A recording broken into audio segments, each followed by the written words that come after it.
Komiti ya Senate yeretendeta mangana yobo chenu ya imense ya Kenya ekora wano munyakirogo bwe komiti yo ibo igoro mo senator we county ya Uasin Gishu Jackson Mandago ritkoria lero baba gotarira enyagetari ya Kisii level 6 asenchira yokorotota emeroberio yobo chenu eyabere okorekana ase enyagetari yo nigo baba wonchikana na chinsemo au ase enyagetari yo gati abo ensemeria kubwatuka mariogo ensemo ya ICU theater na go echinde chinyinge asaba kwene kiabuna oigatio bokoreri obabere bakora nigo bogenderete buya anene bokoreri ase gusasi bate babuna emerobere mia nigagenderete ase enkendu yenyagetari yo muri keto milred momanyi no roboti uraso bwikirano.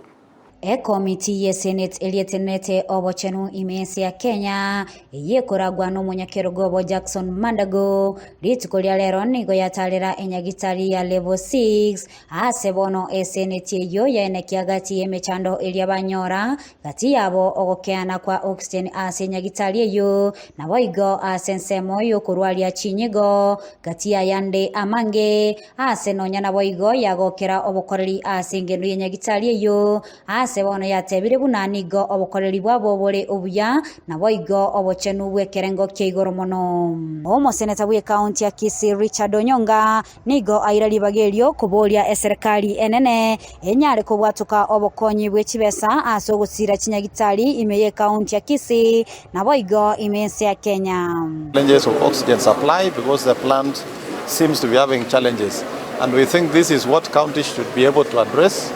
We know Kisii County Referral Hospital some 1 year, 2 years back was not only able to supply their own oxygen, but they were also able to supply to nearby facilities and counties. The other department having challenges are the renal department. We have had patients, there is shortage of equipment, but there are equipment that are not working. That the biomedical department should actually make sure they are working so that they can support the patients. To have renal patients coming to queue is a bit of a challenge, and we think the county management should address that matter. Areas we have noted that are offering exceptional service. One of the best places we have visited, and I think amongst the counties we have visited as a committee, is a mortuary.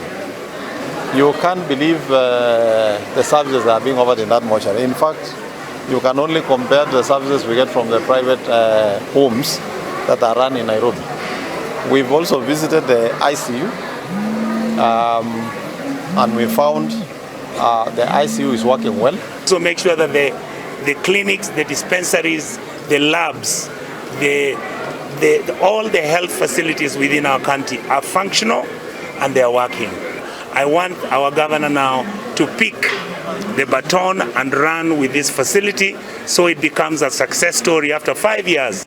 Omo senator omochore esi okenyuli nigo atebire bune nambenene yabasubati bali abakoyongeria ase chinyagitari nigo yakeire mono ase engencho abange babo nigo bagogongeria ase chinga cyabo ase bono atebire serikali nigo ebegete emeroberio emetingu ase abasubati bali bakogongeria chinyagitari.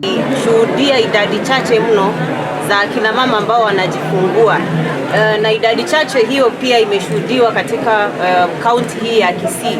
Sasa sijui kama ni ile changamoto wamekumbana nayo ya kupanga uzazi ama kina mama wengi bado wanajifungua nyumbani, lakini ninadhania kuwa mpango ambao umezinduliwa na serikali ya kitaifa ukiongozwa na Rais Mheshimiwa William Ruto wa Community Health Promoters utaweza kuwatafuta kina mama popote walipo ili waweze kujifungua hospitalini. Ase chinga kecho ni goba kwanira igoro ya kansa ase bateba enyagitari ya Kisii teaching negwenate kurwalia oborwaire obwo ase okoyegwa chi machine chirengete oborwaire obwo. Everybody knows that cancer is a disease now that is very widespread across our country and even internationally. And I think the Kisii County government should work on seeing to it that we start chemo sessions. That may not call for much, even if we do not have radiation, but I think we can do chemo in Kisii.